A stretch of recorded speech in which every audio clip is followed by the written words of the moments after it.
Porn is fantasy. That's no surprise. To say that our democracy is equally invested in the projection of certain fantasies, however, or, more to the point, is a fantasy, has the potential to anger many Americans. I've been the focus of that anger lately.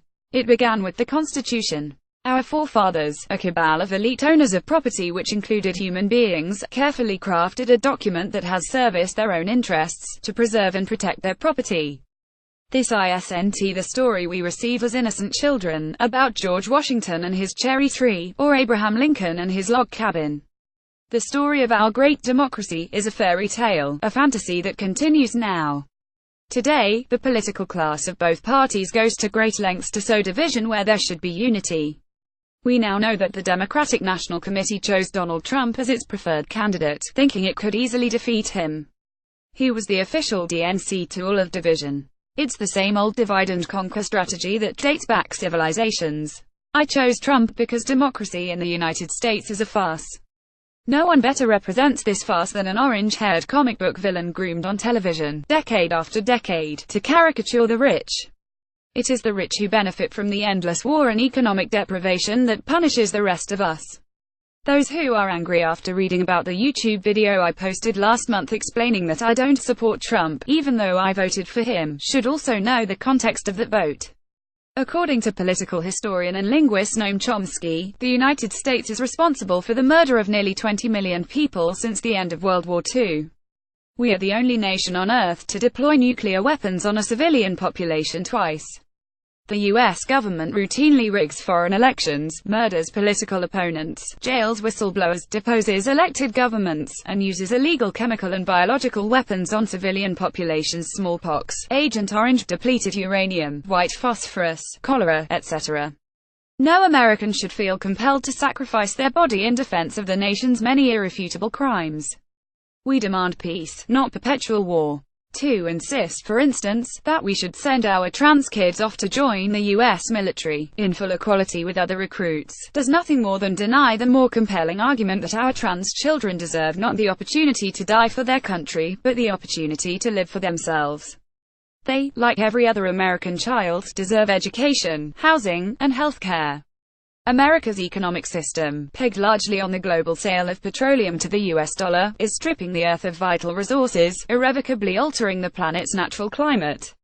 We may soon, in fact, deprive our entire species of its ability to survive and reproduce. We are in the process of committing the biggest crime the planet has ever witnessed. 20 million victims will soon turn to 8 billion. So when I cast my vote last November, I knew that tying our many political successes in the ongoing struggle for LGBTQ liberation to an institution in rapid decline, like our corrupt Democratic Party, is not a strategy to preserve those gains into the future. Maintaining our rights in a world destroyed by climate-related chaos will require tremendous perseverance and fortitude. But then again, I'm just a porn star, not a history professor. Why trust my opinion in democracies? It is the opinion of people just like me, working people who struggle to survive in a brutal, contentious, competitive world, whose opinions should matter. Everyone's opinion should matter. It's impossible to generate an honest appreciation of the world and the politics that should shape that world when the people who suffer the most in society aren't provided with accurate information about the world around them. As the Washington Post now warns, democracy dies in darkness. It is dictatorships, not democracies, that rig elections. What we witnessed last November was precisely that: the intervention of dictatorship in our electoral process. One political party of our miserly two-party state rigged the political process to rob its constituents of a truly popular candidate, forcing their own choice on a beleaguered nation, a nation devastated by financial crimes the previous administration, from the same party, worked fervently to enable, failing to pursue a single criminal prosecution for the 2008 financial collapse. That these same criminals bankroll both parties and their candidate of choice should not surprise. Corruption finds comfort in dictatorships like ours. Every opinion should matter in a democracy.